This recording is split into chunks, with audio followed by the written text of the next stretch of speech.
நீங்கள் போய் அந்த படியில் நில்லுங்க, அந்த மாதிரி தண்ணி கேட்டு.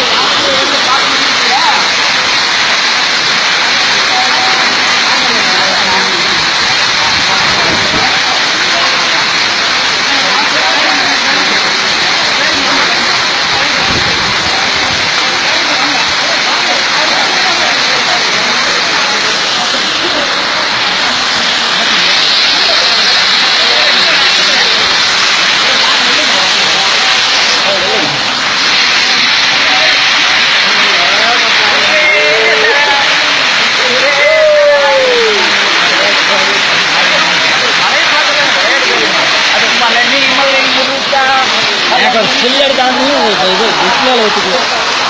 இங்கே இங்கே இதான் நிறையா